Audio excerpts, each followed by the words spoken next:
everybody, Bosco!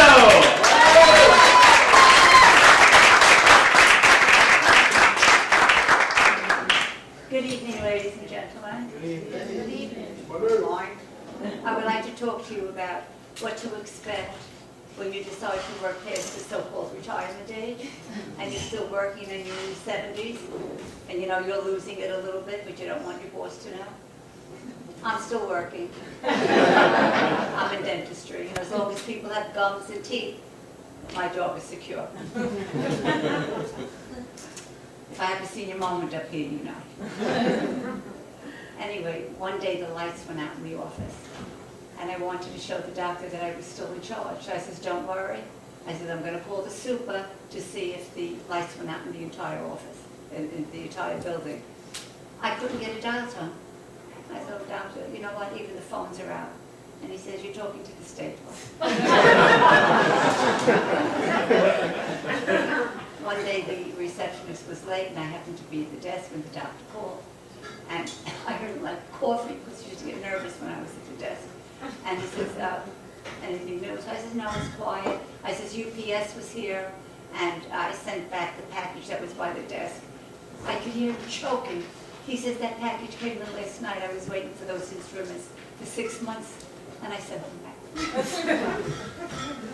Anyway, he volunteers one day a week at the clinic, and he wanted to know who was filling in for him that Thursday. And I looked in the book, and I said, Dr. Balzaday. I thought I heard a thud. I thought he passed out.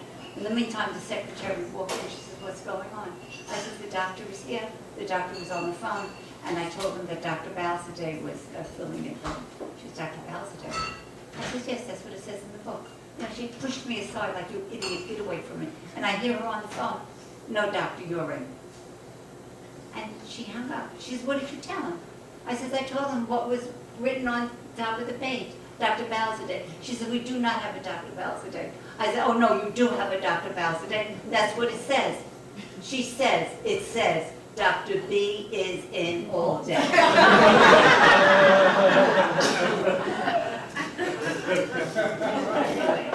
I assisted him, this was on a Saturday, and this big guy comes in, sits down, and the doctor was ready to give him the injection. Just looking at the needle, he fainted, and we couldn't bring him to. He says to me, Bunny, go get the oxygen. And you know, this was my big moment. I ran in the back, and I got the oxygen. I stood in back of the patient, holding the mask, and while the doctor was administering the oxygen, I says, doctor, the patient is turning blue. He says, Bunny, do you know why the patient is turning blue?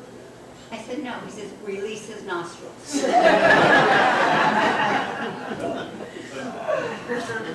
I wasn't feeling well one day. I hurt my back, but I didn't tell the doctor. But I only felt good if I was stretching, you know, hanging on the molding or whatever. And he needed the instruments in the lab. They were going to sterilize it. I said, okay, I'll go get them. But I had 3 more minutes to sterilize. I said, you know, I said to myself, you know what? While I'm back here, I'll just stretch and hang on the door. I guess maybe I was in there a little bit too long. The doctor came in, he swung the door open, and he didn't see me. He says, where are you? I said, I'm on the wall. I'm not a computer person, but, you know, I at least I know how to turn on the computer and so on. And one morning I got there before the doctor, and I turned the computer on. The doctor walked in, only to see me with the mouse swinging it back and forth in front of the computer. He said, what are you doing? I says, when I put the computer on, it said it didn't recognize the mouse.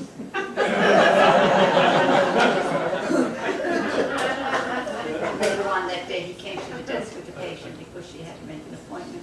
And I was listening to part of their conversation, and she was telling him how she was burning the discs or the DVDs. I don't even know what you call them, DVDs.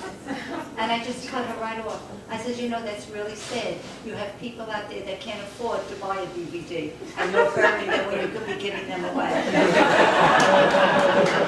he just said to me, well, you should just call. And I just want to leave with one more story that had nothing to do with dentistry. I drive a vintage car, beautiful Buick, and it's been parked in my driveway for the last 50 years. And one day, the car wasn't there, and I panicked. and I started to cry until I realized why the car wasn't there. I was in the car driving. And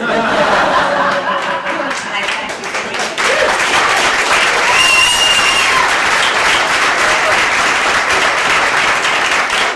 Bosco!